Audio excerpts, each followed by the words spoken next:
Welcome back to our Sunday evening program. Many thanks again to Abhijit and Sudarshan for making it all happen. So, Badram Karnebihi Shrunyama Devaha, Badram Pashyema Akshabihi Ryajatraha, Stirai Rangair Tushtuam Sastanubihi, Vyashema Devahitai Yadayuhu, Swastinaha Indro Vridrashavaha, Swastinaha Pusha Vishwavedaha, Swastinaha Tarksho Arishtanemihi, Swastino Bruhaspati Dadatu. Yo antaha pravishya mamavacha imam prashuptam sanjeevayati akila shaktidhara swadamna anyamshta hastacharana shravanatvagadin pranam namo bhagavate purushaya tubhyam lasato shrivad ananda tirtendurno hridambare yadvajas chandrika swanta santapam vinikrintati padavakya pramana jnan pranamya shirasa gurun vyakarishye yata bodham vishnu tattva. Okay, so good evening. Hope you're all staying well and enjoying the sunshine outside. So today is the fifth part of the journey of the souls. So we have done 4 so far, and we looked at lots of basic concepts in Vedic philosophy. So today what I want to do is I want to introduce Karma Yoga in the Vedic perspective, in the Vedic philosophical perspective. Let's see how the next 1 hour goes. But at the same time, this particular session basically summarizes all that we have discussed and learned so far over the last 8, 9, 10 classes, I think, 10 sessions that we have done, thereabouts. Crystallize everything together and then bring it into how we apply this to Karma Yoga. Okay, so I'm not going to dwell deep into Karma Yoga today, but this is giving you the framework in which we are supposed to approach Karma Yoga. So now, having had this discussion over several weeks, you will all be familiar with this concept of Brahmanda and Pindanda. So in creation, we know that there are 24 tattvas that make up the whole of creation. So this mix up together and form the Brahmanda. And the same 24 tattvas also are involved in the creation of this material body of ours called the Pindanda.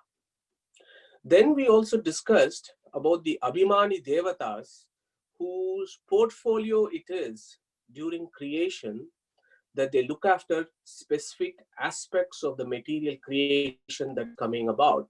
So in fact, these Tattva Abhimani Devatas are the first set of sentient beings that come out during creation, along with the 24 Tattvas, and then they operate together under the direction of Chaturmukha Brahma, who is under the control of Lakshmi, who is ultimately under control of the Supreme Brahman or Vishnu or Krishna, as we call it.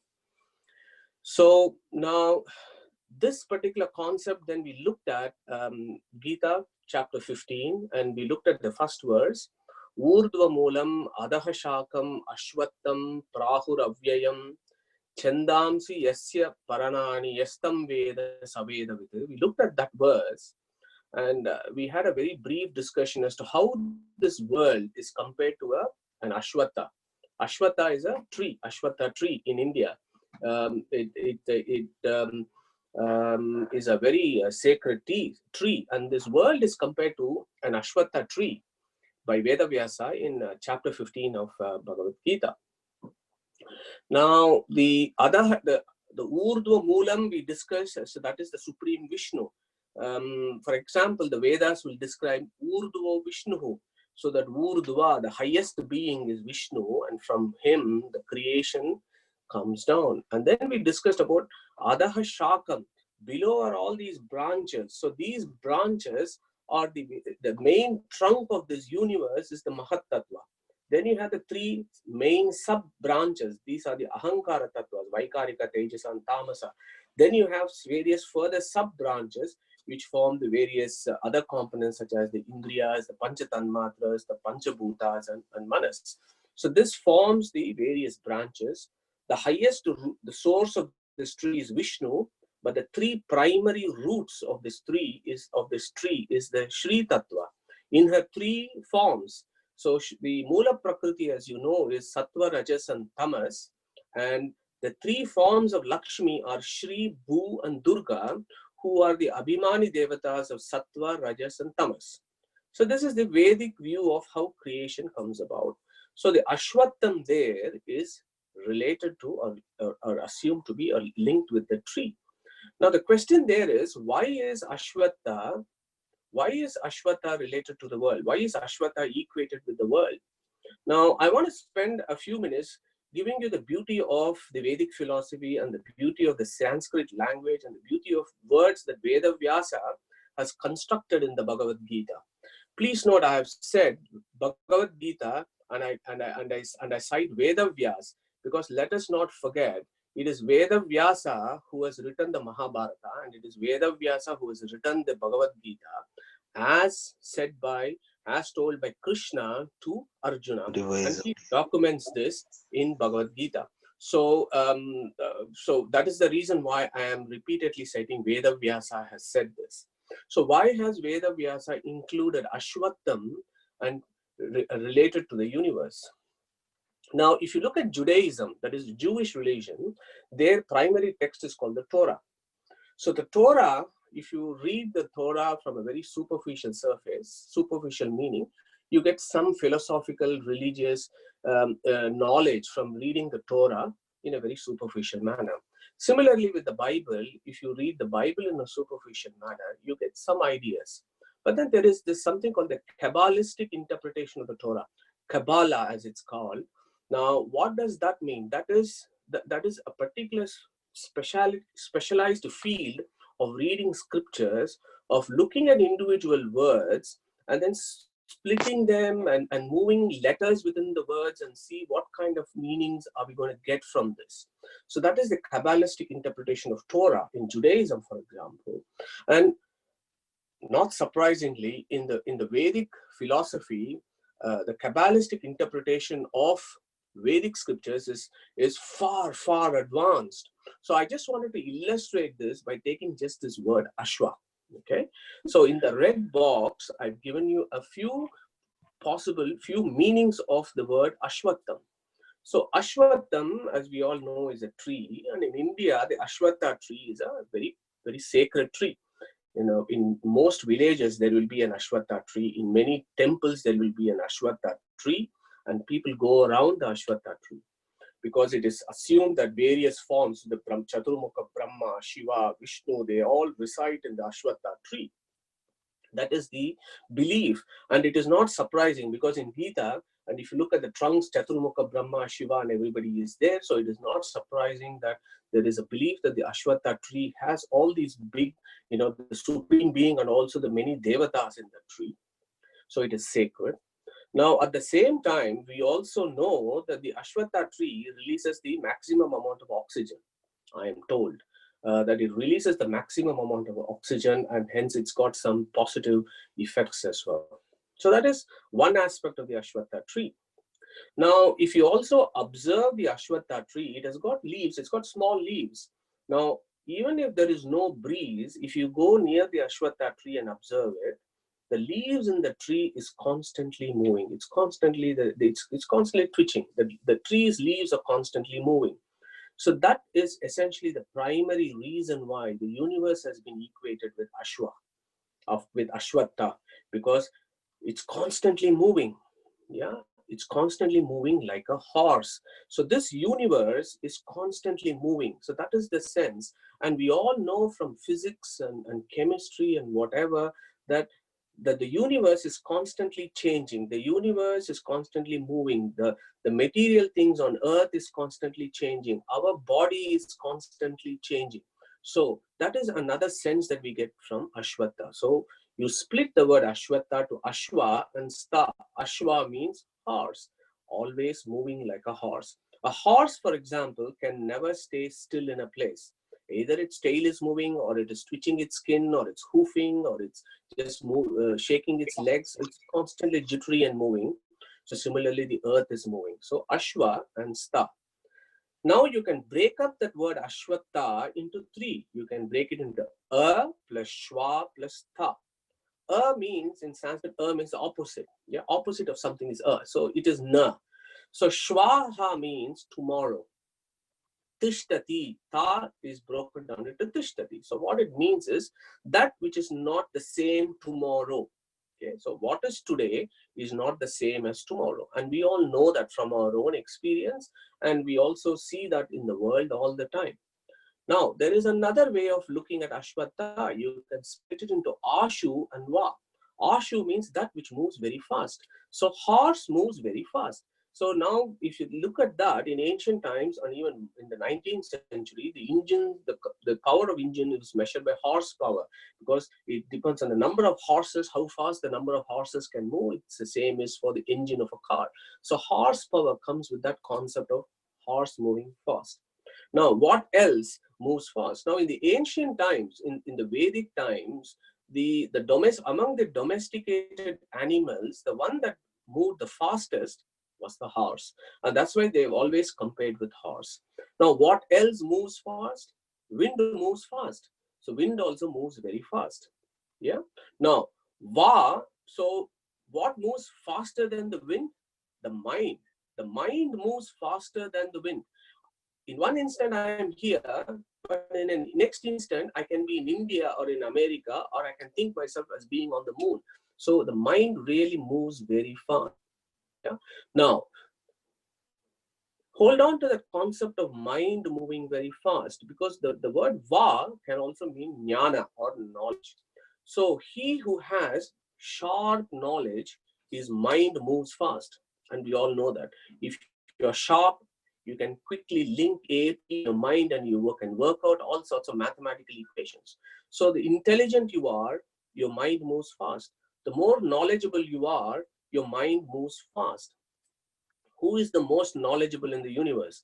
God is the most knowledgeable in the universe. Yes, Sarvajnaha Sarvavid. So God is the most knowledgeable. And Va also means Gama, which means God is in this world. Okay, so God, who is the most knowledgeable, is also considered to be the horse. That the same God is also in this universe, which is also considered to be a horse. So the final line there is Ashwa is God, Ta is Tata. Tata means that which pervades, and Tam means food in Sanskrit. So Ashwata then means that horse, the God that pervades this entire universe, and also is a food for the entire universe. So the word food, tam or anna, is very interesting in Sanskrit, because there is a verse in Taittiriya Upanishad which says, Adyate atticha bhutani tasmat tad annam utyacha iti. So that means, so food plays two roles. We are all dependent on food for our survival. So in that sense, we are all dependent on God for our survival. So God is our annam. God is our anna. He is our food. But at the same time, God in Pralaya, just before Pralaya, during world's destruction, he eats the whole universe. He swallows the whole thing up. So the universe is a food for Anna, is a food for God. So Anna is a very interesting term in various Vedic literature. But I just wanted to illustrate this to show how that horse concept has been built by Vedic philosophers to try and contemplate on some subtle matters of philosophy. Now, hold on to that idea of the horse, because now, over the last few sessions, we discussed so much about how this Brahmanda and Pindanda came, and how the Vedic deities came, and so on. Now, the same horse is taken as an example. So, Abhijit, if you move to the next slide. So, the same horse is taken as an example in Vedic philosophy, particularly in Ashwa Brahmanam of Brihadaranyaka Upanishad, which actually takes this horse and then describes this horse as a universe, how every part of this horse is a component of the universe, and so on. Now, just for a slight change of scenery, what I was going to do today is, instead of me reciting this whole paragraph in the Brihadaranyaka Upanishad called Ashwa Brahmanam, what I'm going to do is I'm going to let a Vedic Pandit recite this mantra. I'm going to play that particular audio clip.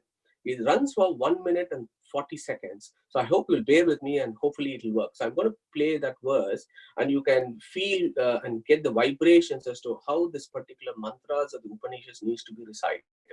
All that I have said over the last 10 weeks, 8 weeks of reciting these various Upanishads is, I've given you what is called as Padapata. So when you recite Vedas, there are various ways in which you recite. There is called Samhita Pata, and there is also something called Padapata. Padapata is to take the philosophical meaning of actually going into each word, splitting them open and trying to understand it. Samhita Pata is as how the rishis recited this eons ago. So we are looking at 10, 20, 5, 10,000 years ago, how this Upanishad was recited. The same way of reciting is what is called this Samhita Pata. So I'm just going to play this. Let me see if it will work on my computer. So this is, as I said, it's 1.5 minutes. Yeah. So I was going to stop there. This is a very magical way of reciting the Upanishad mantras, but I hope it gives you a flavor as to how the Rishi would have been reciting this to his students in his Gurukula about, and also instructing the students to learn this particular Upanishad, the very first Ashwa Brahmanam of Brihadaranyaka Upanishad. Now the next Brahmanam of Brihadaranyaka Upanishad is Ashwamedha Brahmanam.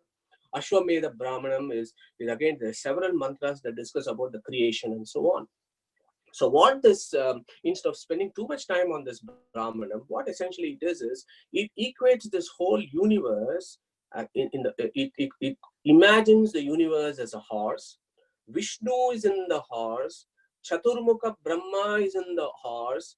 In Chaturmukha Brahma is Vishnu in his form as a horse. And then every part of the horse, for example, the head, Usha, the Devata Usha comes out from the head.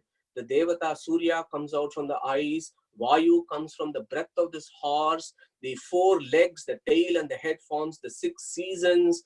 The mouth forms the Agni and so on. So it's a beautiful Upanishad. I would urge you to try and read that over the next few days, now that you have heard how the rishis would have recited this Brihadaranyaka Upanishad. So the reason why I wanted to put this horse analogy is it essentially summarizes all that we have discussed in the last 3 or 4 sessions.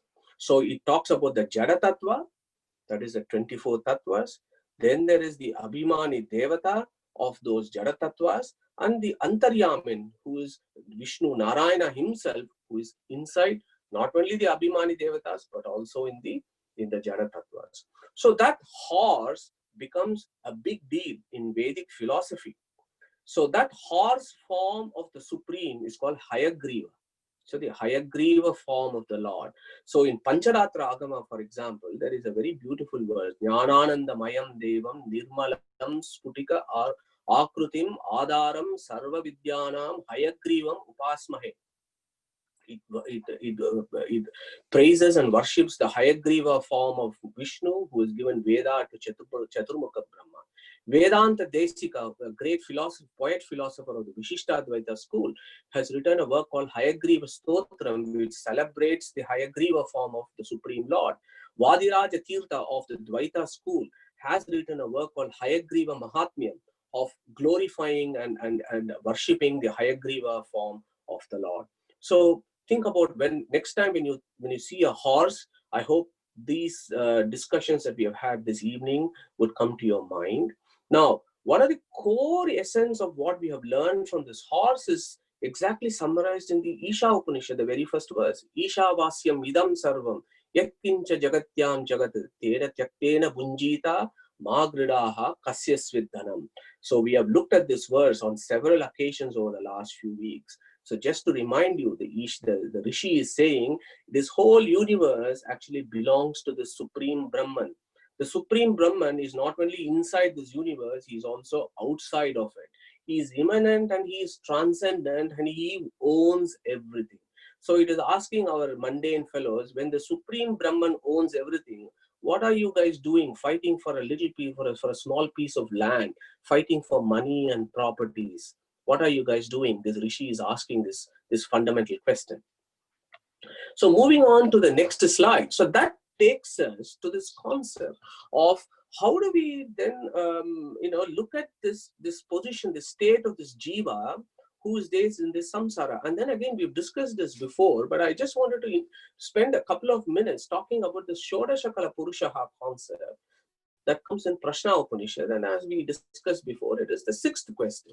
So it basically goes, Atahi enam sukeshu bharadvajaha prapracha bhagavan hiranyanabaha kaushalyo rajaputro mam upetya etam prashnam apruchata. So basically this guy went to somebody's house and somebody there asked him this question, Shodashakala Bharadvaja Purusham Veta. Do you know that Shodashakala Purushaha? So the Bharadvaja Rishi said, and Muni's student said, no, I don't know. So he asked the same question to Pippalada Rishi. At that point, this person asked me this question and I didn't know. So I'm asking you the same question today. Please, can you explain what the Shodashakala Purushaha is? So Pippalada then goes on and says that, and I have underlined for our benefit. It says, Pranam Shraddam Kham Vayu Jyotir Apaha Prithivir Indriyam Manaha Annam Annad Viryam Tapo Mantraha Karmaha Loka Lokeshu Cha Namacha. So he lists those 16 entities. Now the 15 that I have listed here, they form the fence for this jiva, and we touched upon this on several occasions. We also talked about the five koshas, the Annamaya, Pranamaya, Manonmaya, Vijnanamaya, Anandamaya kosha. Also we touched upon it. So those kind of material fences, they form these 15 fences that determine who a person is. Say, for example, if I need to know, if in the mundane world, if somebody wants to know who Abhijit is, how would we address Abhijit? We would address Abhijit as somebody who has certain types of beliefs, somebody who has views on certain things. So that is the 15th fence. That is called Shraddham. Now, he has a body. That body is made of Kham, Vayu, Jyoti, Apaha, and Prithvi. Space, air, fire, water, and earth. And then he has a particular type of, he has Indriyas, he has beautiful eyes, he has wide eyes, he's got good ears, and so on. So you would describe that person. Then you would say, he thinks like this. So his mind is like this. That is his view on certain things. That is the 8th way in which you would describe him. Then you would say, he eats this, he likes eating charts. So he eats this food. And because of eating all this food, he's got a lot of stamina and he's a strong person. And his thinking is like this. And because he thinks like this, he talks like this. And because he talks like this, he does these types of actions. As a consequence of these types of actions, he has acquired this property in Stoke-on-Trent and he has made a name for himself.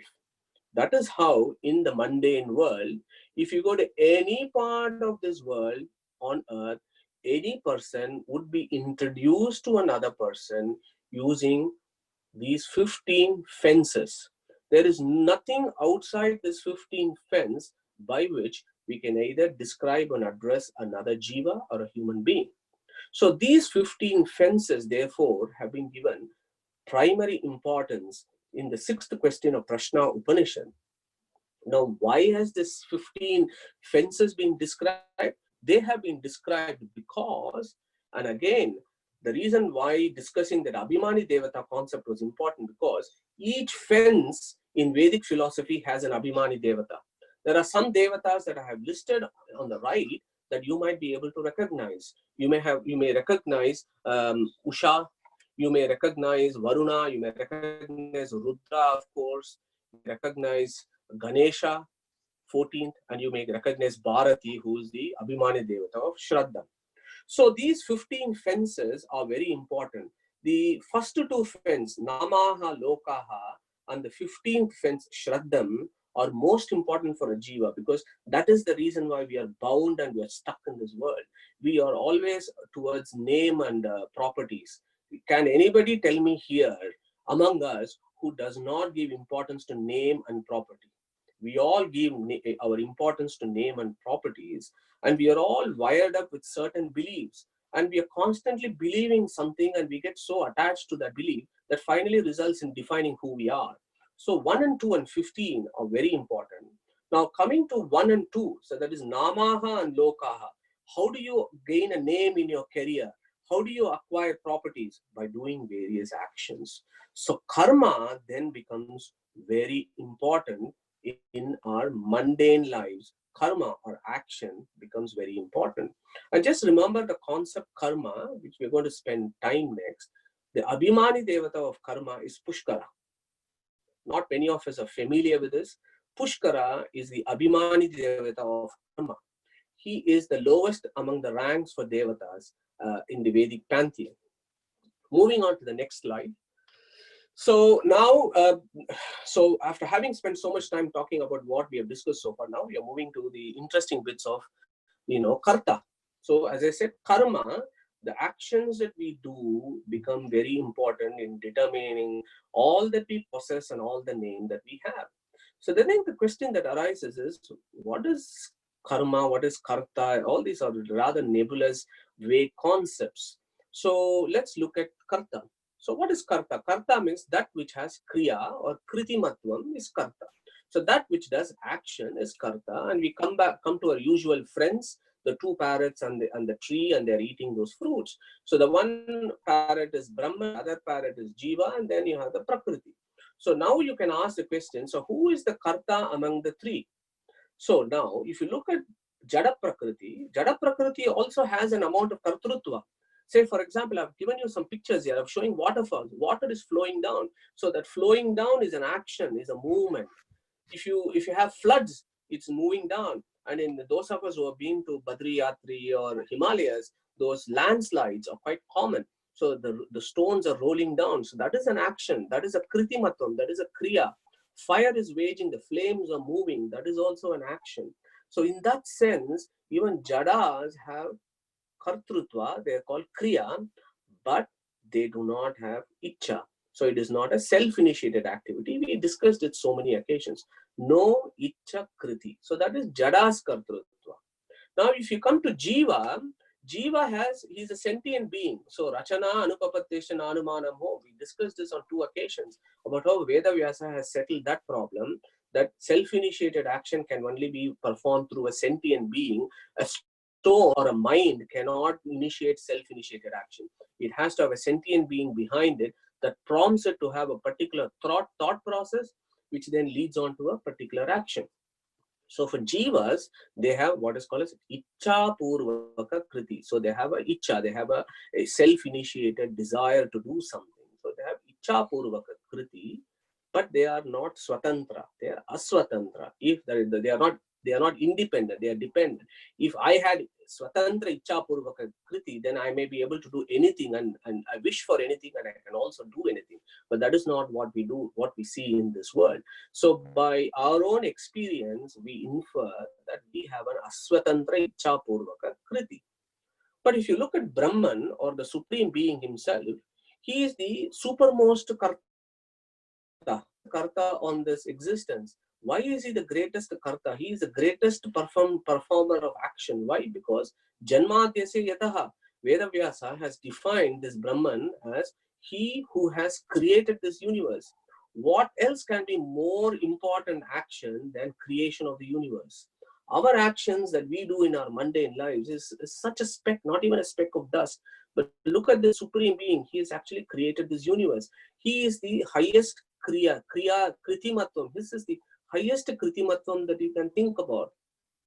Taittiriya Upanishad again talks about yato va imani bhutani jayanti yena jatani jivanti yat prayanti abhisambhishanti tad vijijñāsva tat brahmeti, which celebrates this creatorship of this Brahman. So we infer that the kartrutva of Brahman is ichcha purvaka kriti, but it is swatantra.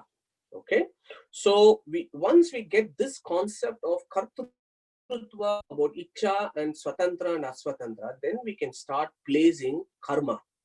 Now, can a stone have any karma? Can it have any karma phalas? Can it have any karmic reactions?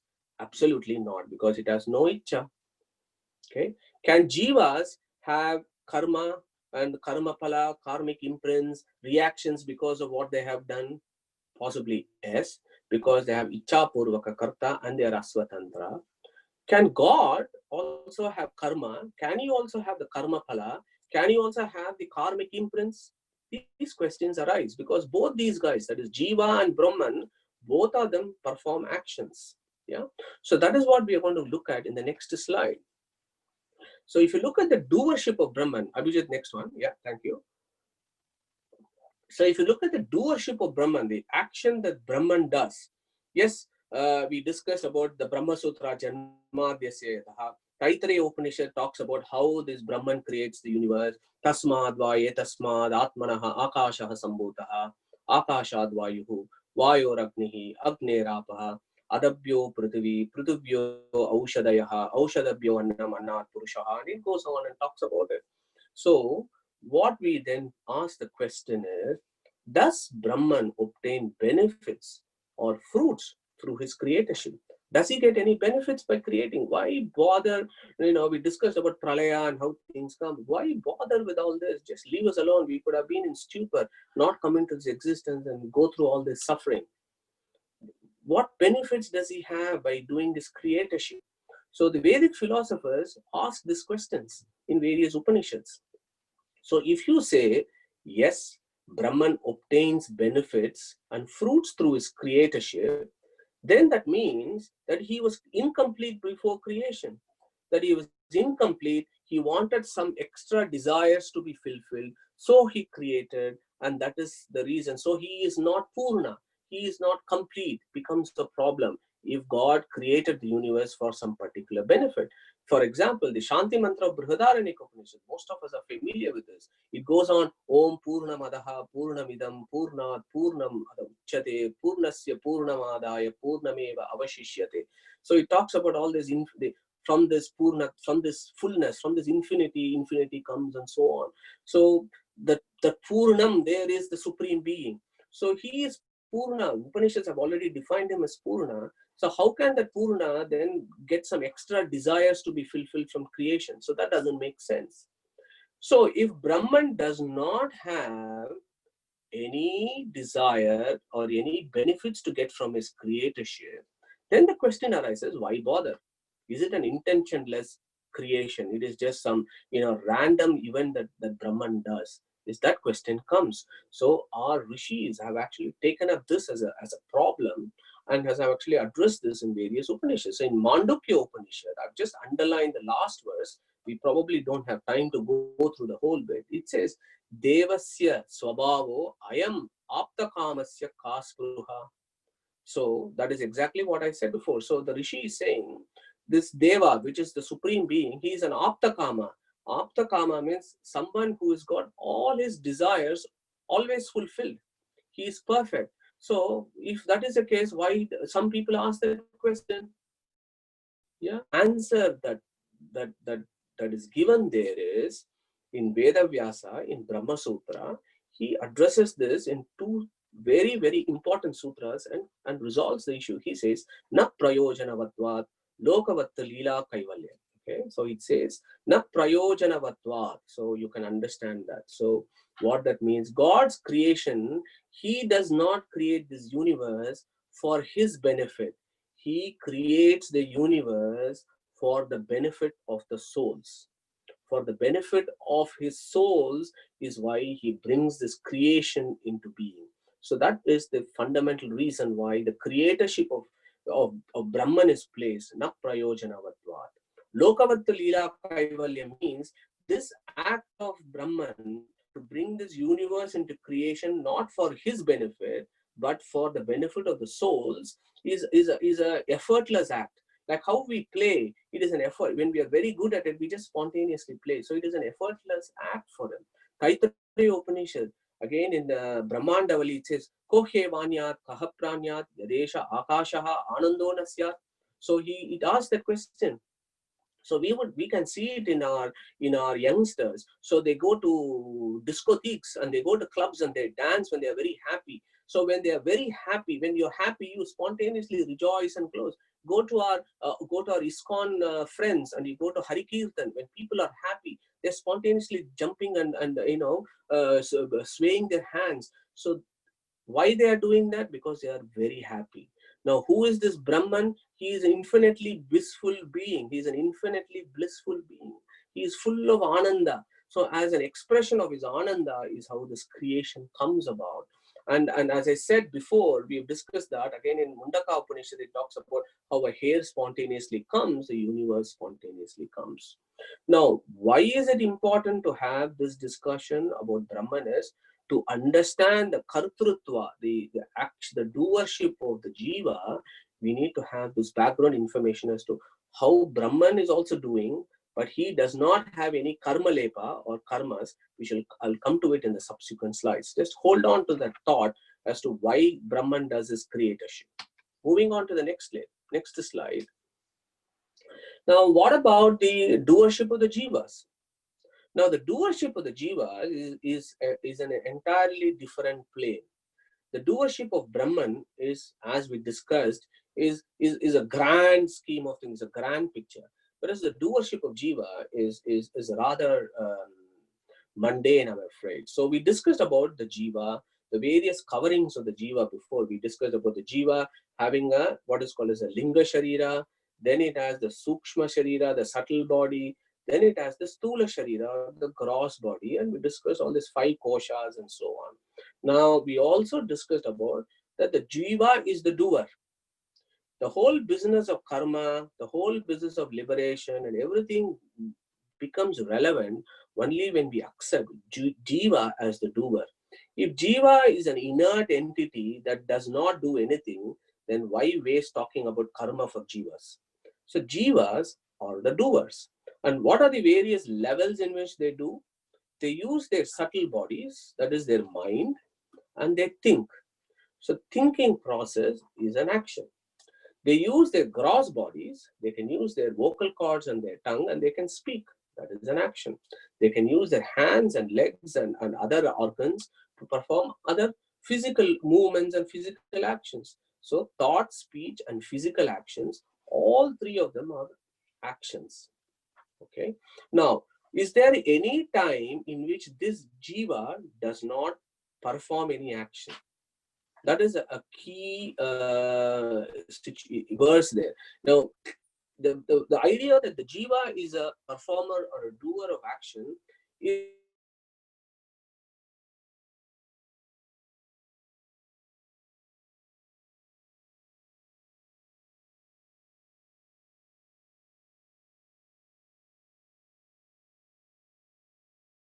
Sudarshan, we are not getting any voice. Yeah, I'm telling Madhu. the Jagrati sthana. Madhu, can you repeat this last 2 minutes, please? We lost you completely with the voice. Okay, is everybody lost it? Yeah. Oh dear. Okay. Yes. So I was okay. Okay. So can you hear me now? Loud and clear. Yes. Yes, we can. Okay. Yes. Okay. So I was talking about the doership of the jivas. We contrasting it with the doership of Brahman. So the doership of jivas is at 3 levels. It is through the subtle body it can think. So thinking is an action, or using its gross body it can speak, or it can move its hands and legs and other parts of its body. So that is also action. Now the next question is there any point in the jiva's career that it is not doing any action at all? And we know from Mandukya Upanishad that we discussed before that there are 4 states of consciousness for the jiva.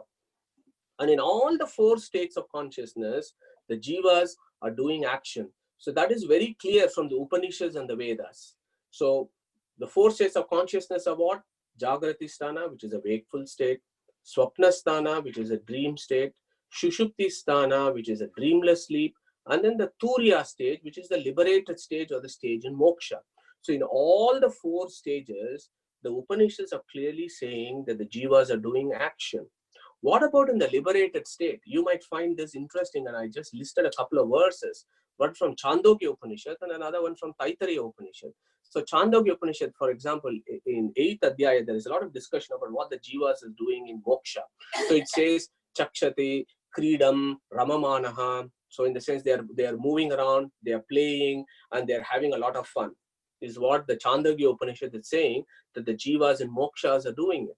Taittiriya Upanishad also talks about it in a very nice way. It says Etam Anandamayam Atmanam Upasangramya Imam Lokan Kamani Kamarupa Anu Sacharan Etat Sama Gayatran Aste Havu Havu. So Havu verses come in Samaved. So it's all in musical tones. So Taittiriya Upanishad is saying these liberated souls are in Vaikuntha, in gods abode. They are with Vishnu and they are reciting Samaveda, and they are praising the Supreme, and they're celebrating and singing in Samaveda. So that again, those verses also tell us. So again, this moksha state, or a liberated state, is not some inert consciousness that we are led to believe that it is a stillness and nothing happens. It's an actionless, meaningless situation. No, the Upanishads and the Rig Veda talk so much about how much activity is going on in moksha. We are doing action here because there is action there. So there is action everywhere. And that is why Krishna says in chapter 3, Nahi kastik shanamapi jato chishtati akarmakrit. He said there can never be an instant where the jivas cannot do any action. Yeah. So karyate hi avashaha karma sarvaha prakritir janair gunaihi. So everybody needs to do this action, is what this Upanishad is saying. So moving on to the next slide. So from all this, we understand jivas are the doers. Jivas are doers. God is also doer. But the doership of the God of jivas is entirely dependent on the doer, on the Supreme Being. So that is the summary of the figure on the left-hand side. Now, some of you, I'm sure most of us have gone to Rome. We have been to Sistine Chapel in Vatican. And you would have seen this very famous picture of Michelangelo on the roof. What is that talking about? It is essentially capturing this spirit of the Vedic philosophers, of how the jiva is eternally dependent on the Supreme. Look at the Sistine Chapel work. The father in Christian theology is this old guy with a beard, and there is this jiva which is trying to touch this father. So that relationship, the bimba pratibimba bhava of Vedic philosophy, of utter dependence of the jivas on the Supreme Being, is captured in the Sistine Chapel. Yeah. In Purusha Shukta, for example, the second verse, it says, Purusham yevedam sarvam yadbhutam etchabhavyam uta amrutatvasya ishanaha. Okay, it says he is not only a ishanaha in the mundane world, but he is also ishanaha in the moksha also. Even in moksha, the controllership of God exists on the jiva. So this concept is very important for us if we are to grasp our karmas, our karmic imprints, and our bondage. Why is that the reason? Because the second parrot is completely in ignorance. It is thinking that currently I am in this world and I am an independent doer. I have ownership of all that I do, and I have ownership of all that I acquire, and this body is mine, this external world is mine. There is nobody to control me. There is nobody who is a witness. There is nobody who is seeing over what I am doing. This ignorance, this is the primordial ignorance of the jivas that is responsible for all the karma and the karmas, problems that we face in our daily lives. And this is what the Vedic philosophers are also talking about quite a lot in the Upanishads.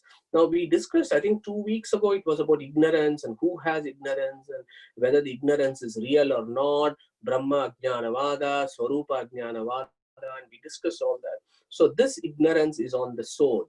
The soul's ignorance that it somehow has assumed that it is an independent doer. How has it assumed? It is the Supreme Being himself who showers that element of ignorance on the souls there so that they can work out their own journey and go back to Vaikuntha. So that is the foundational philosophy there. So let me explain this in a few slides that are to come over the next 15-20 minutes. So next slide, please.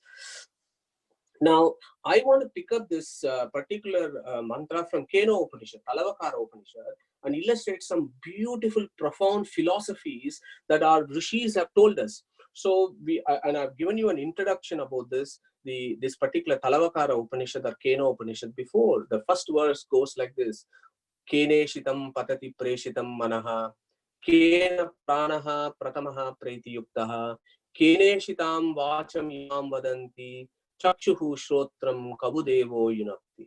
Then the second verse says, you know what the answer is? Shrotrasya Shrotram Manasa Mano Yadvachaha Vacham Sabupranasya Pranaha Chakshuhu chakshuhu atimuchyadiraha pretya asmat lokad amruta bhavati. Okay, so let's take some few words there, and I've underlined in red for our benefit.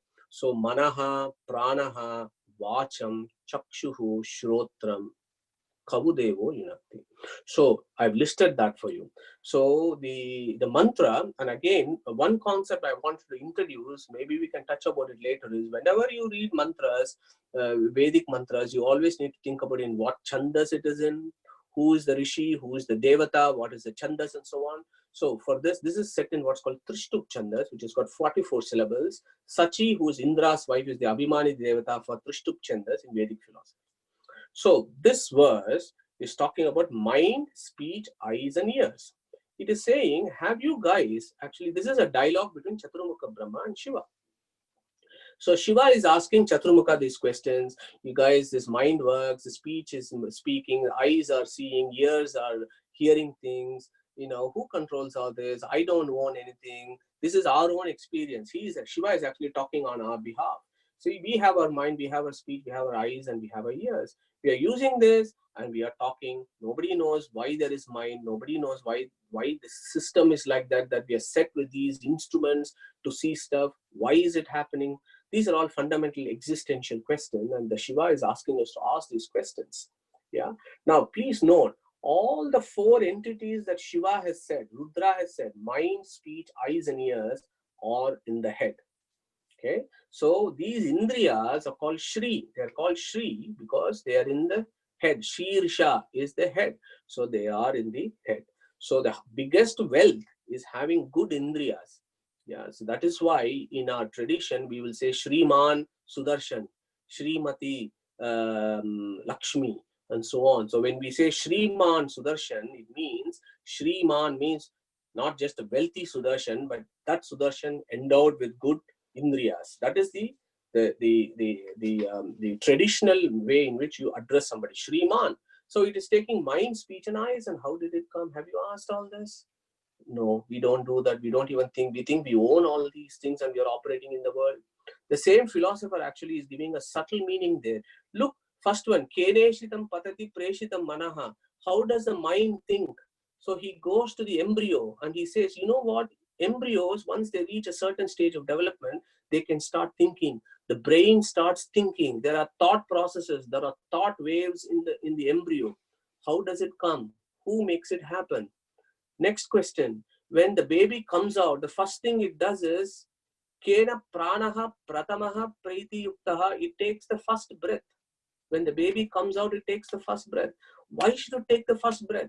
Why should the system be such that the baby takes the first breath? Then what it does? Kene shitam vacham imam vadanti. Then it cries. It takes the first breath and then it cries. Why does it cry? What is the purpose? Who made it to cry? Then what it does, once it's cried and settled down, the nurse takes the baby and puts it on the mother. Chakshuhu shrotram. So what does the baby do? Chakshuhu shrotram becomes very important there. The first eye-to-eye contact between the mother and the child. Why is that important? How is that happening? Shrotram, then the baby starts making noise, asks for milk and so on. So Rudra is saying, Kavudevo yunakti.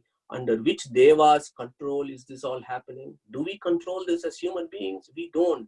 We just don't, but we think that we are doing it. So the Rishi is saying, ask these questions, ask these physiological questions of your human existence. Now you can also move to the third level of interpretation of this mantra. You can go to all the Abhimani Devatas. Now that you're all familiar, we are all familiar with the Abhimani Devatas. Then you say the mind is Rudra, he is the fifth rank in the Vedic pantheon. Speech, Abhimani the Devata is primarily Agni, but there are many more. Agni's rank is 15th. Eye is Surya. Surya is the Abhimani the Devata. His rank is 12th. Ear is Chandra. His rank is 12th as well.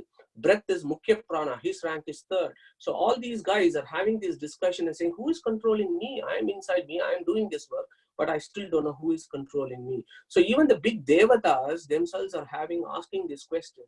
And then they realize, you know what? It is that one bit inside me, Shrotrasya Shrotram. He who is inside me, Manasa Mano, who is inside me. So he talks about this Antaryamin who is actually controlling all this. So again, this particular Upanishad, the very first verse of Keno Upanishad, captures the spirit of the Vedic rishis extremely well.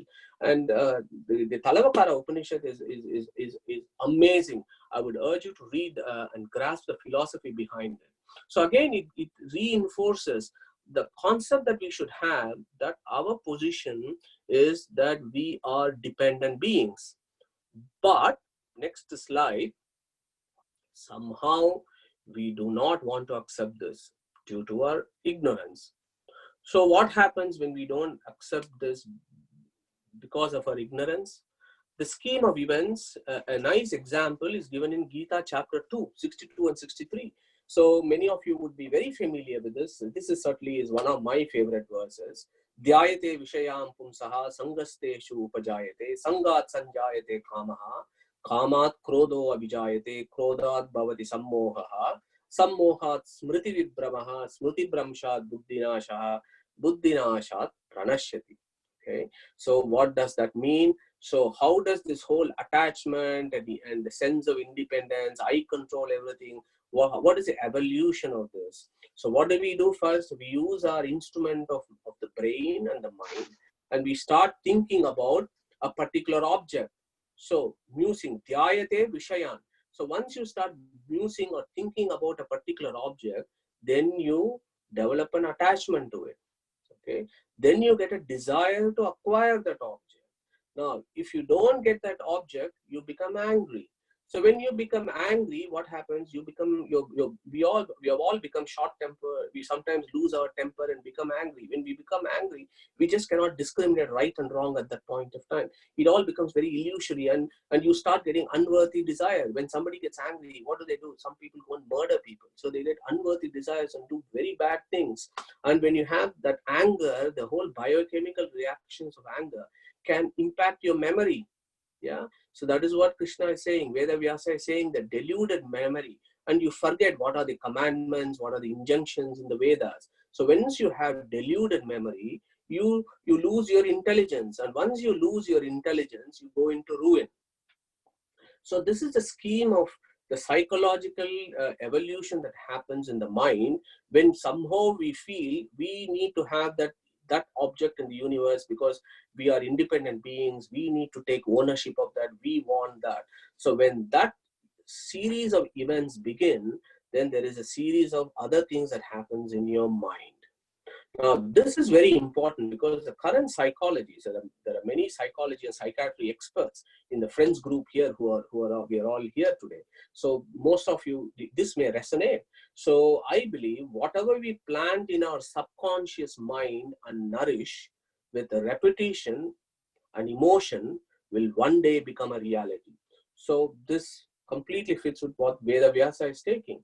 And the second verse, tasks that are performed via the conscious mind, but most actions depend on the subconscious mind. So we think and do an action, but the thinking that prompts the action actually has a subconscious thing that influences this.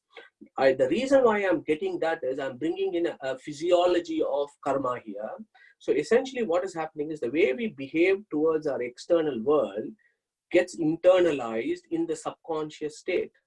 And it goes as an imprint in our mind. And that imprint in our mind, when it is frequent and intense, goes into the subconsciousness and stays there. So this memory or samskaras, as they are called, they're also called smritis. And the deep memory is called smriti, and deep memories is called samskaras. So what the Vedic view on this is, our experiences in our various life forms that we have had, of all the things that we have done, have all been deposited in our subconscious mind. The linga sharira is the subtle aspect of the mind where these samskaras are all imprinted. These are like dots. They've all gone in our deep memory. In fact, memory as a concept in Vedic epistemology is highly evolved. So you can read various works of big philosophical schools. And I've just taken one from Pramana Lakshana of Madhvacharya, where it says, Pratyaksham saptavidam sakshi shat indriya vedena manasa pratyakshaja smritihi. I love that one. Manasya Manasa Pratyakshaya Smritihi. So what Acharya is saying is, there are 8 different types in which you can have perceptions. There are these indriyas, you can have, there are 7 different ways you can have various perceptions. You can have these perceptions through your indriyas or sense organs. Your mind also perceives, that is the 6th form of perception. The 7th form of perception is Manasa Pratyakshaja Smritihi. So the Acharya says, the mind perceives the memory. The mind will recall memories from subconscious states, and you can perceive that. So that is what we do in our normal work. We recall various incidents in our lives. How do we do that? The mind perceives the smritihi. Smriti means memory. So that is the 7th type of perception. So if you go to Mimamsa schools, Nyaya schools, and Advaita schools, there are various views on memory in Vedic philosophy. Now, this memory, the deep memory in our Linga Sharira becomes very important, because that is related to karma. Yeah, and that is what I'm getting at in the next slide. So what we are doing, this is a cycle. This is a vicious cycle. So we are using our karma indriyas to do certain activities. Now, those actions that we do with our karma indriyas invariably also gets into us. It hits back at us.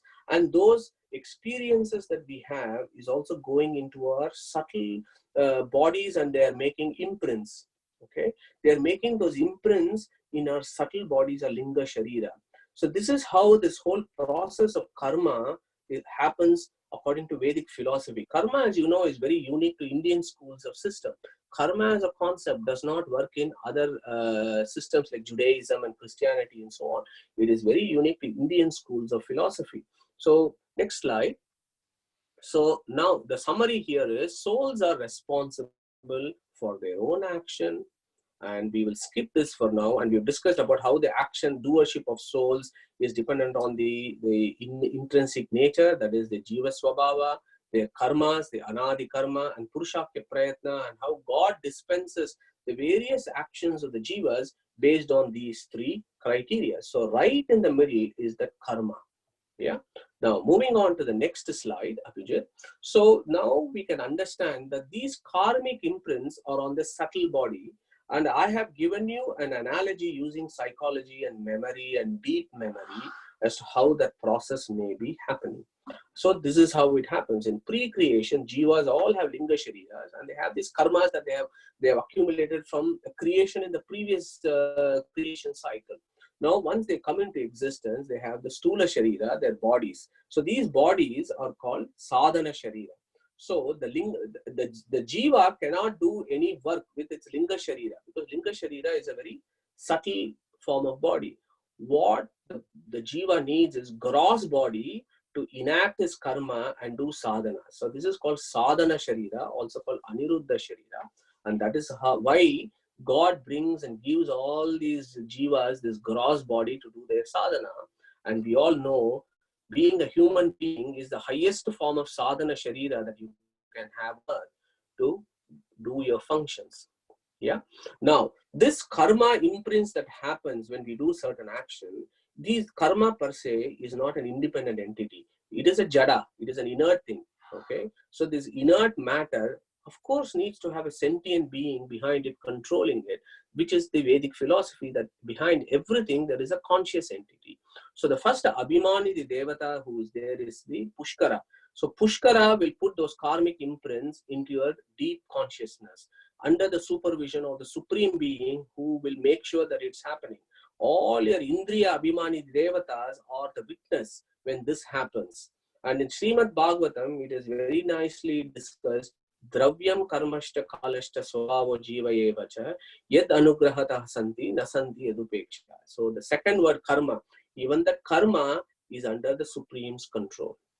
So now that we understand this concept of karmic imprints and how they happen, I've just summarized a slide here to give you about various karmas, because I really don't want to bore you with this. There are endless material that are available to talk about what are the various types of karma and how does it operate and so on. In Gita, chapter 2 and from chapter 2.5 to 3 and 4 and 5, there is a lot of discussion on karma. So I'm sure you would have all read this. If some of you have not, please open those chapters and read about karma. I just want to give you a flavor. Now that you have the deep impressions that you have accumulated from all the previous births in your linga sharira, those imprints are called sanchita karma. So these are like, I've got an image of this guy who is an archer. He's got he's holding all these bows, arrows there. The accumulated arrows are the sanchita karma that me as a jiva who is currently born has actually come with that package. I've got all this sanchita karma in my imprints in my linga sharira. Now, some of those arrows have already been taken, okay? And I've just drawn the arrow.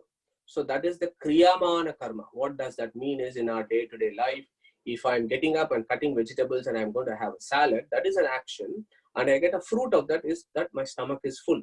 So that is kriyamana karma.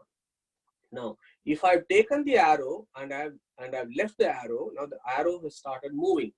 Okay, so that is the prarabdha karma. So prarabdha karma means these are the karmas of the past. These are a few portion of the sanchita karma that are actually now getting fruition in this life. So that is prarabdha karma. Now, in this, what are the things that we have a scope of trying to change?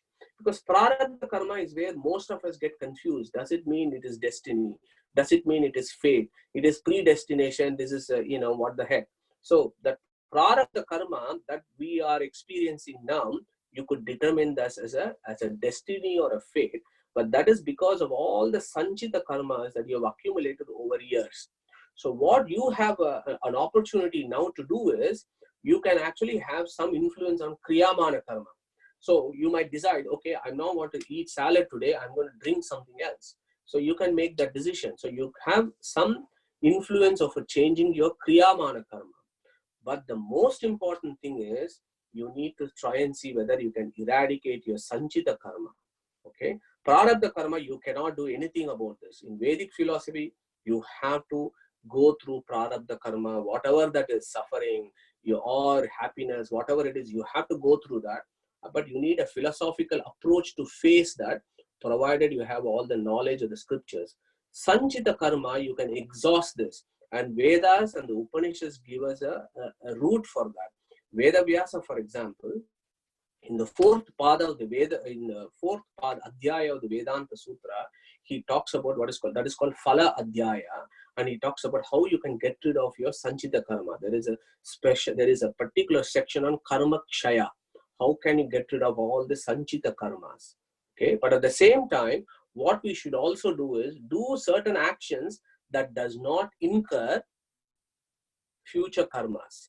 That is also one aspect that we can control. So that's called agami karma. Agami karma means the karmas that are going to happen in the future.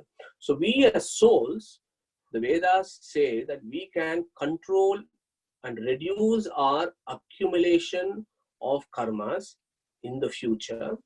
And at the same time, it gives us a methodology to remove all the sanchita karma. That removal of sanchita karma happens when we have the aparoksha jnana, as it's called. That is, you are able to see the Supreme Himself. When you see the Supreme Himself, what He does is He removes all your sanchita karma. Okay, so that is the view of the Vedas. Read through the Vedantasutra to get that concept around it. There are other things like nitya karma, naimita karma, and so on. So, but that is not particularly essential for philosophical discussion. So, sanchita karma, prarabdha karma, kriyamana karma, and agami karma. And we can influence kriyamana karma and agami karma. How can we prevent that? So, this is our journey. Next slide. So, what is happening in our current life? We are doing stuff. We are having imprints in our subtle bodies, and that imprints on the subtle body determines what kind of birth that we get. How does that happen?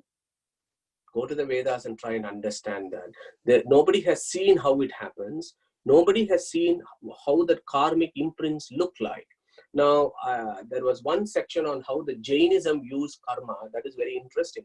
Jainism views karma is a material subatomic particle that imprints on the soul, is their view of karma. And the realistic schools of philosophy also very close to that. Their view also is that karma is a material thing, and it is an ink blot that happens on the linga sharira. So that determines what birth you're going to get, and that is dispensed by the Supreme. You and me, we cannot question that. And that is how the Supreme does it. And he makes that decision as to who takes what, and the information for that is available in the scripture. So we go through this cycle. Now in Katha Upanishad, this cycle is very well discussed, and it says, Anupashya yata purve pratipashya tata pare. Sasyamiva martyaha pachyate sasyamiva jayate punaha. That's what Nachiketa is saying, because he's going to meet Yama, and he's saying all these souls before him and behind him. And he says, look, all these fellows are going to Yamaloka. This is a constant process. Okay. And the same, Yama is also saying, Ayam lokaha nasti paraiti mani punaha punaha. So basically in that verse, what he's saying, there are all these idiots who are in this world. They're thinking that this is all that is there in this world. This is money, this is life, this is enjoyment, and that is it. They don't even know that there are other worlds that they are going to go and they're going to come back again. And then he talks about, why this happens and so on. So the karma theory of Vedic philosophy is quite foundational, and we need to get the grasp of it. The more you think about it, it's a subtle, complicated subject, but you got to think about it more and more.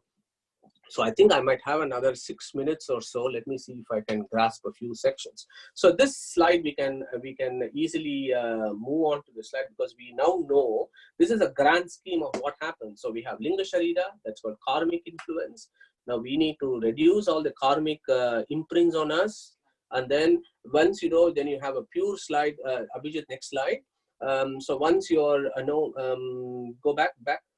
So we are in the destination slide. Oh, it's not there. I might have moved it. Sorry, it's my mistake. So it's not. Oh, it's there. Destination slide. So the Sukshma Sharira loses all the karmic imprints, and then it becomes pristine Jiva, which is the liberation or moksha. That is the grand view of the Vedic system. So now move to the lotus leaf thing. So I want to spend a few minutes talking about this previous slide. So now this is where previous one. That one, thank you. So this is where the core philosophy is. Matthew 5:48 of the Bible says, but you must always act like your Father in heaven, is what the Bible says. Now, I don't know if our Christian friends truly understand the philosophy behind this, but this is what the Gita says, and this is what the explanation as to why the Bible has said that you must always act like your Father. Krishna in 4th chapter says, Namam karmani limpanti name karma palaspruha. Iti mam yo abhijanati karma bihir nasabadhyate. So what he's saying is, the creation, we discussed that in the very first slide. All the creative activities that I do, I am not actually attached to my creation, nor am I craving for any benefits from my creation. He who understands me and my actions like this, and by understanding that he who performs his actions like me, then stands a chance for liberation. Is the subtle philosophy of that verse. Now the same thing is captured in Isha Upanishad, and we discussed this where Kuruvenne vehya kuru karmani jijiji vishet shatam shamaha yeyam tai na anyoto asti na karma lipyate nare. Na karma lipyate, it does not stick. Okay, and that is also all that we have understand so far is also captured by the 47th verse of chapter 2, which is the most famous verse.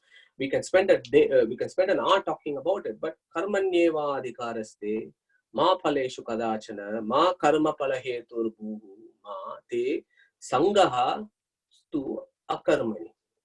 Okay, and then 5th chapter, 10th verse. There are so many beautiful verses in chapter 2, 3, 4, and 5 in Gita that talks about these concepts. So the other one is nice. Brahman adaya karmani sangam taktva karoti yaha lipyate nasa papena padma patram iva ambasi. And that is why I put this lotus leaf. So our actions that we perform in this world should be like, we should live in this world, but we also live through it and we live beyond it. Our actions should be like that drop of water on the lotus leaf. It never sticks. It should never stick to us. Each action is a droplet. It should never stick to our linga sharira. Our actions should be that. Yeah, and again, the similar kind of stuff is talked in Gita 4.37. It says, "Yat idamsi samiddo agnir basmasat kurute." So basically, what that verse is saying is exactly how the wood is burned by fire. If you do your actions with this knowledge that I am dependent and that Supreme is independent and He is allowing all these things to happen, then the Gita says, just like how the fire can burn the wood, similarly, that knowledge can also burn all the karmas that you've accumulated in your Linga Sharira. So the key there is, if our Supreme God does the greatest action, that is creation of the universe, and He has no attachment to it, He does not crave for any benefits, at least we, in our mundane lives, should make some effort to act like Him, to try and work without attachment, without any fruits. That is what the core philosophy there is. And if you can try and modify your life in such a way, then you may not have those karmic imprints. So that is exactly what Matthew has said. Act like your Father in heaven, because that is what He has done. So now my final slide is really interesting, and I hope you will like this, because I want to come back to Mundaka Upanishad again. It says, Samane vrikshe purusho nimagnaha anishaha shochati mukhyamanaha jushtam yada pashyati anyamisham asya mahimanam iti vita shokaha. That is basically what it says. Once he realizes, oh God, what am I doing? I'm not really independent being. I am a dependent being. Let me turn my head and look at the Supreme God. Then it starts making the journey towards its liberation. So until then, what has it been doing? This bird has been eating these fruits from this tree that is there in the right hand corner. It has been eating these bitter fruits in this tree. Now, this concept of eating the fruit and the Genesis chapter 3 of Bible, if you ask me, this has been taken out from Mundaka Upanishad. It is exactly the same. So what is the story of the Genesis chapter 3? Adam and Eve are in this Garden of Eden, and there are very many trees, and then there is this tree of knowledge, and in the tree of knowledge are these fruits. Now, note this point. So this fruit is a fig in Mundaka Upanishad. Yeah. And what is the fruit in this Adam and Eve theory? So if you look at very early Christian arts, the fruit is a fig, exactly the same fig of the Mundaka Upanishad. Okay. Now, what is this fruit? The Genesis chapter has not given a deep philosophical insight into what fruit is. Mundaka Upanishad tells you about the karma phala. Okay, you might have heard about karma phala. So the fruits are the reactions or the actions that you have done that binds you for further life. So the karma phala is what that fruit is. So if you come back to the Adam and Eve story, so what happened there? There was this devil in the form of a snake, and that devil induced the desire in Eve or Adam, I can't remember, I think it was Eve, to eat the fruit. So the Eve picks up that fruit because of desire that was created, and then after the Eve started eating, God came along and He cursed, and then they go into mortal earth and they are born and died again and again. That is exactly the message of the Mundaka Upanishad. The more desire that we get, that we own this, then we get the karma phala, and because of the karma phala, we are going round and round in cycles of death and birth. It's the same concept there. Now, let me finish with another one. I was thinking about, why is that devil being depicted as a snake? Why is that depicted as a snake? Now, if you go to our Upanishads and Vedas and you look at all the yoga systems, you have all the chakras. Now, the Mooladhara chakra, that is the chakra of the godads, it is in the form of a snake. Okay. Now, if the snake form of the Mooladhara chakra is facing upwards, then you make spiritual progress towards enlightenment.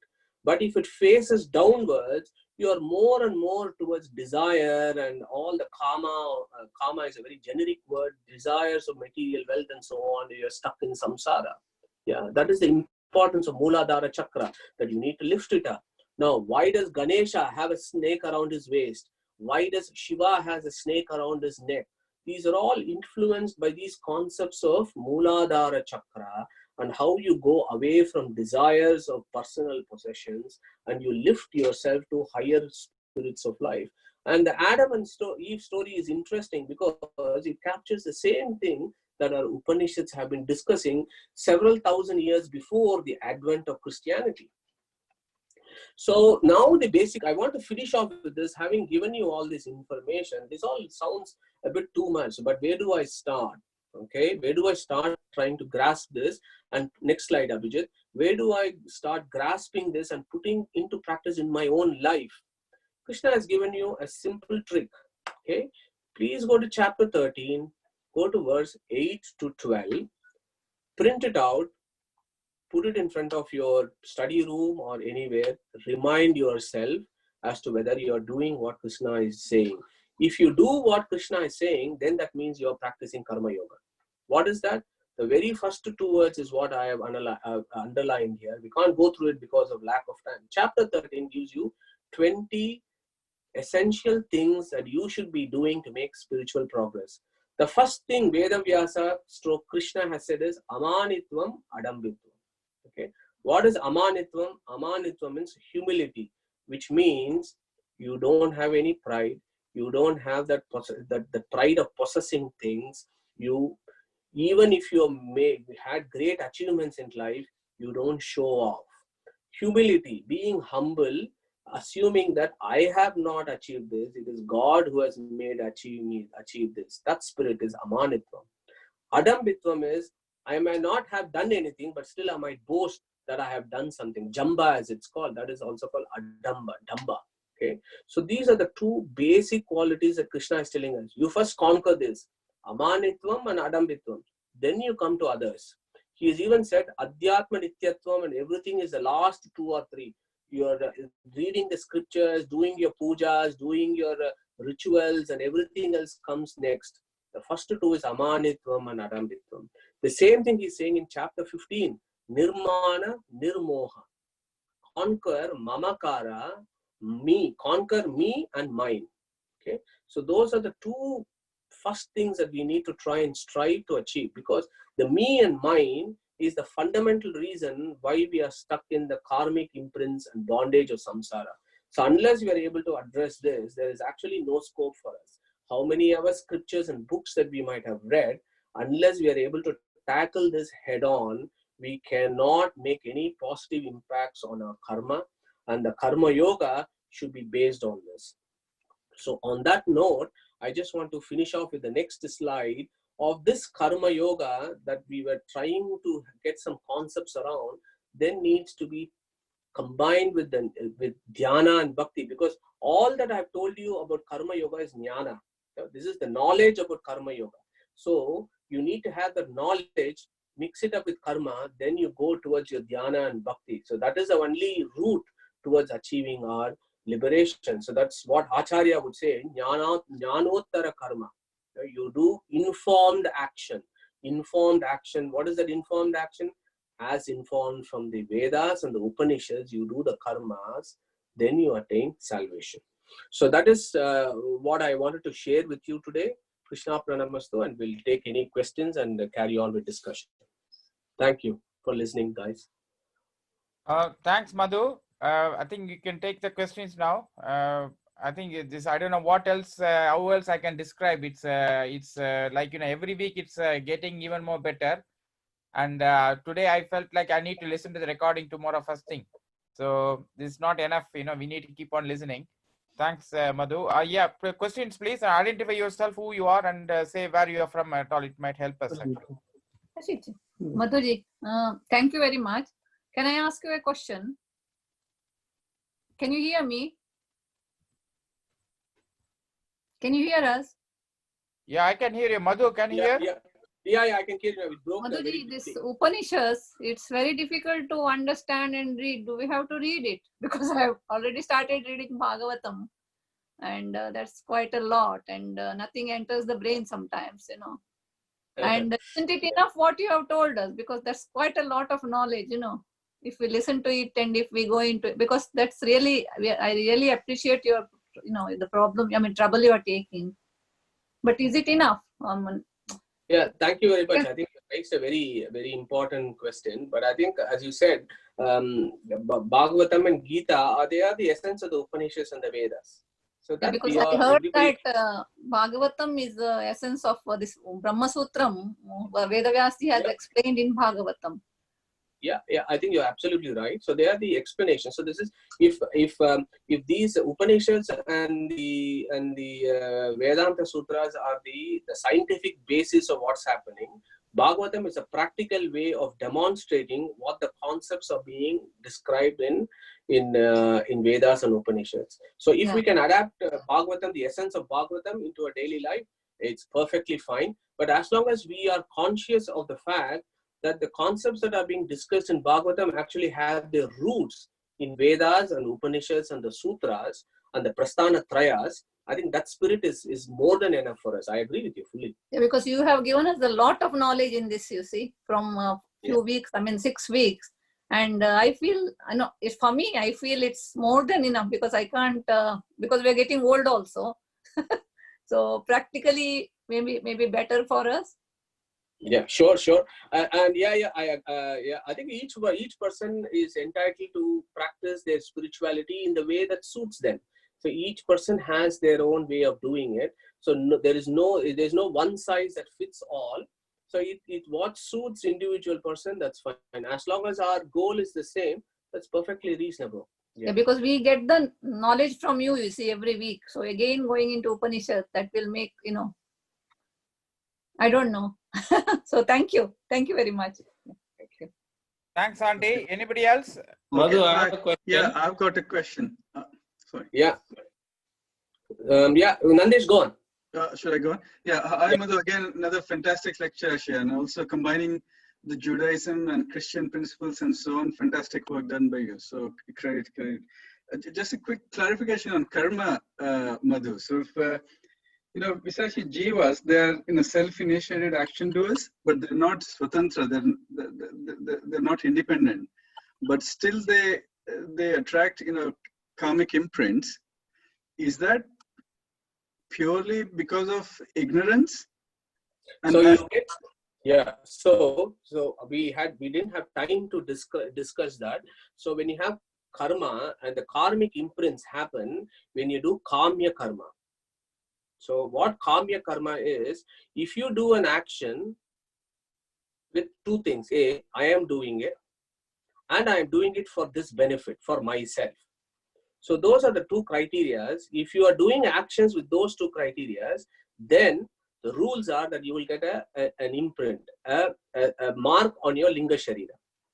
On the other hand, if you do nishkama karma, so if you do an action, a selfless service, I am doing this work not for my benefit, but for the fellow human being, and I am doing this work to please the Supreme as his service, because he is the one who has brought me into existence.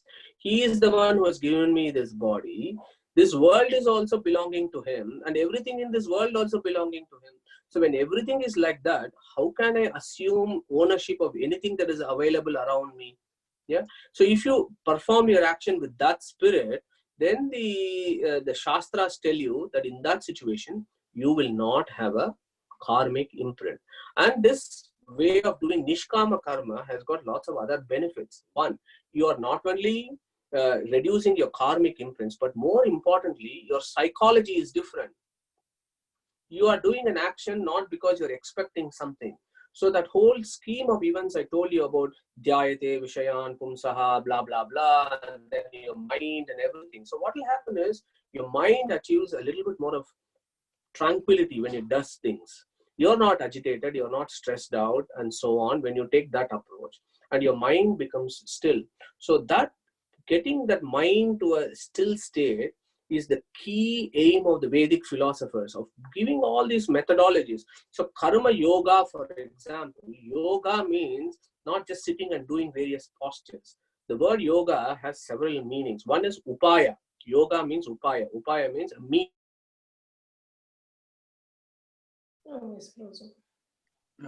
of gaining knowledge and also reducing your imprints to achieve. Sorry, Madhu, we've lost you. What is upaya, please? You're getting, the image got operating in this world. Madhu, The we just psychological. lost you, Madhu. Madhu, Yeah, we sorry. just lost you. Can you do it for the next past 2 minutes? We lost you. Yeah. So what I was telling Nandesh was, so the karma, doing the karma yoga. Yoga means not just doing some postures and breathing exercises. Yoga has various meanings. One of it means is upaya. Upaya means means. So when I say karma yoga, it means a means of doing certain actions that will lead to liberation. So that is the karma yoga concept. So as I said, you can not only reduce the imprints, but the way you conduct yourself in this world, your mental health, forget about liberation, your mental health will be a lot better if you follow these principles. I don't own anything, everything is owned by something. I don't want to do this because I want something in return, because the moment I want something in return, when I don't get it, I get disappointed, I get angry, I become depressed, and because of anger I start disliking somebody. Because I don't dislike somebody, it creates additional stress and so on. So this whole technique of karma yoga can actually reduce stress in your life. Yeah. No, fantastic. Yes, thank you. Madhu, can I ask a question? Yes, Yeah, come on, sure. Sushant. Yeah, go on. So you've given a fantastic lecture, and all these positive actions of yours, do you get positive sanchita karma for your next janma, or are they only negative?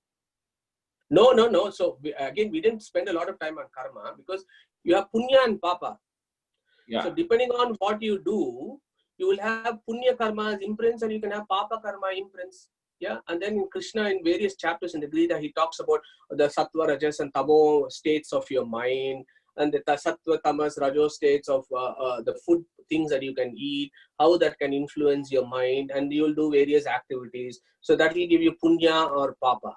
Yeah. So the punya karma, the positive karmic imprints are there, the negative karmic imprints are there. How they will enact in your next life, I don't know. It is at his dispensation. He will decide, okay, Shushrut has done a lot of knee surgeries this year. So he has done a lot of punya karma. So because he has done a lot of punya karma, in the next life, I am going to make him into a millionaire. Possible. Yeah, but I don't know how he is going to do. Because just to remind you, your Shushrut has become now, because he has had so many other births. I don't know. We have all become ants and we have all been grass and stuff. So we don't know what we have done in various other forms of lives, and we have accumulated all this. So that balancing and equation and trying to give you the next life is not under my jurisdiction or your jurisdiction. You can explore Garuda Purana if you want. Garuda Purana will give you some insights into that as to how it operates. Okay. Thank you. But at the end, Anybody else have got questions? Yes, Madhu, thank you for that talk. It was excellent.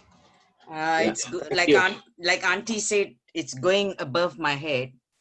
I've got to watch this again. I have a few questions. I don't know, it may be daft or not. First, you mentioned about punya karma.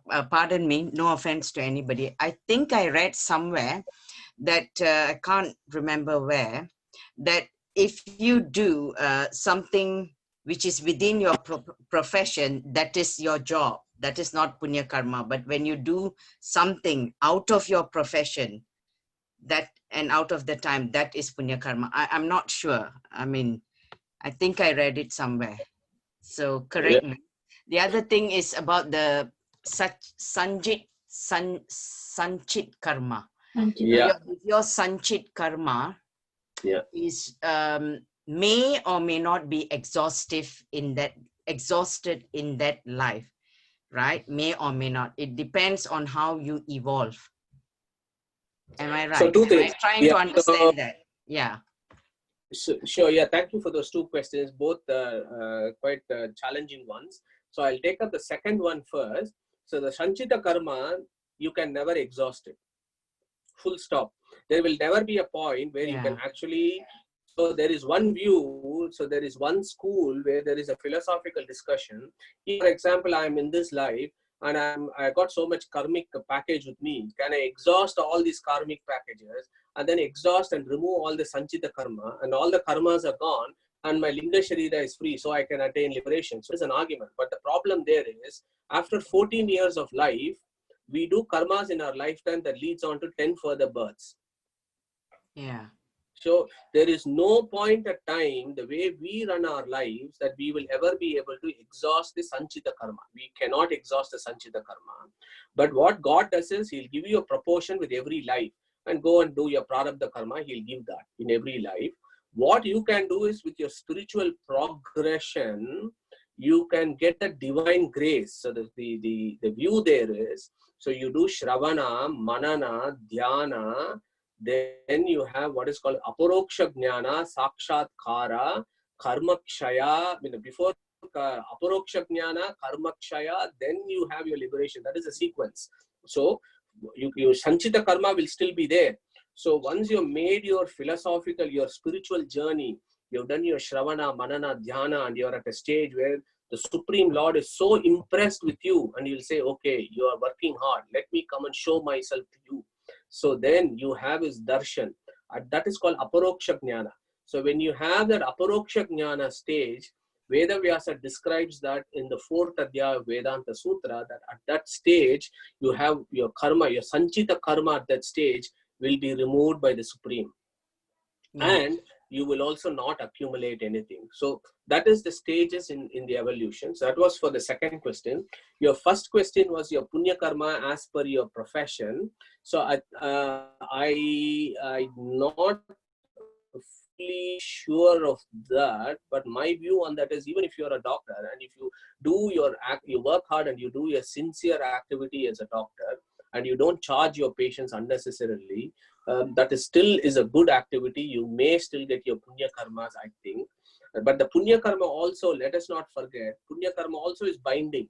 Just because you've done your punya karma does not mean you will not be born again. If you have done punya karma, and again Krishna in chapter 14 he talks about this, if you done punya karma, you may still be born in a good family, or you may still have a human form of life, or you may go to another planetary system and you may have a higher form of life. You may still have that, but you will still come to Martya Loka. You will still come to earth after you have exhausted that. So again, you're going round and round in circles. So irrespective of whether you do good karma or bad karma, you will still go around. The key is not to have karmic imprints. And that the only way of doing that is to do what's called as nishkama karma. Yeah. I think it would be excellent if you could, you have so much of substance. I do understand your passion of sharing, and you have so much, but I think we are infants here trying to absorb this. Maybe if you stretch it and make it more fluid for us to comprehend this, then it's not overwhelming. I'm sorry. What do the others think? I mean, it's Sumati, quality. Yeah. Sumati, you are right. Actually, even Chitra and many other people feel like that. It's because you are probably new to this concepts, and I think you suddenly, some of these are at very higher level. So what we are planning is maybe we'll do some basic introduction sessions as well. Maybe we are just thinking about how we plan it actually. So you're right, and your request is very much right actually.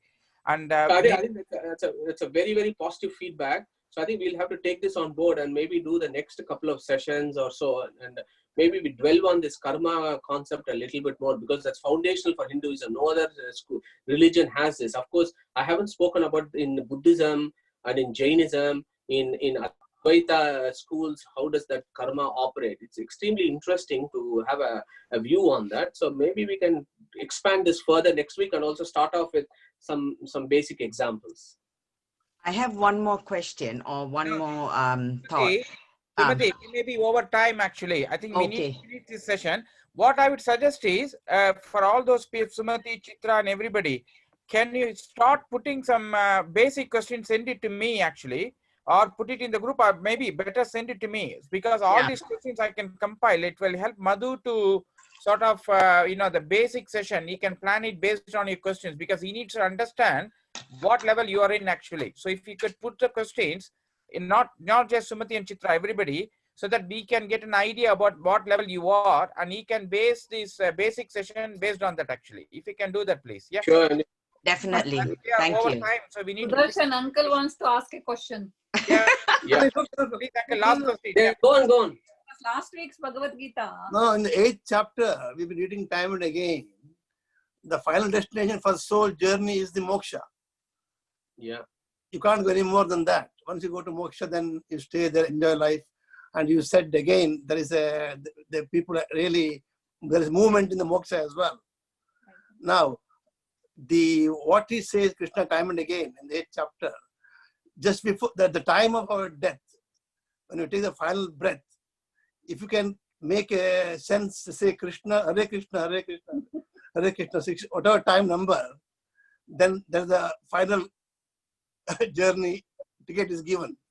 Yeah, I think you're absolutely right. You're absolutely right. That final time where you're going to say Lord's name, you could go there. Yes, absolutely right. But think about Bhishmacharya, the great Bhishmacharya who wrote Vishnu Sahasranamam. At the point of his death, did he think of Krishna and did he go to moksha? No. Think about Bharata, who at his point of death did not think about Krishna, but he thought about a deer and he became a deer. So these are two classic examples of highly elevated souls who themselves were not able to get that. Why? Because everybody has to go through their karmic reactions. If we don't have that level of spiritual attainment and progress, so if, for example, if our karmic imprints are still there, the view there is no way in which at the point of death, we are going to be thinking about Krishna at that point of time. There is no way. Theoretically possible, but if there are some exalted souls who have reached that point, where at the point of breath that they are able to recite the Lord's name, yes, they will achieve moksha, but even Bhishma and Bharata have not been able to achieve. If Bhishma and Bharata have not been able to achieve, am I going to achieve? Absolutely not in this birth. So I am very pragmatic and realistic about that. I don't want to give a utopian view of Vedic philosophy of saying, just chant and you'll reach moksha. Unfortunately, the Vedic system, it just is not that easy because you are forgetting all the karmic prints you have. But you are right. If we start the journey now and we catch up where we left in the next birth, and we keep doing that, and Krishna himself says that in various chapters, that wherever you have left, you catch up. So maybe we will reach a point in our journey that at that point, we are citing the Lord's name all the time. We are not having any karmic imprints, and maybe we will have his darshan and we will have liberation. Yeah, we should all be striving for that. But unfortunately, it doesn't seem to be that easy, because if Bhishma and Bharata have not got it, what chance do I have to achieve it? Is how I am looking at it. But you're right, I agree with you in the spirit of it is there.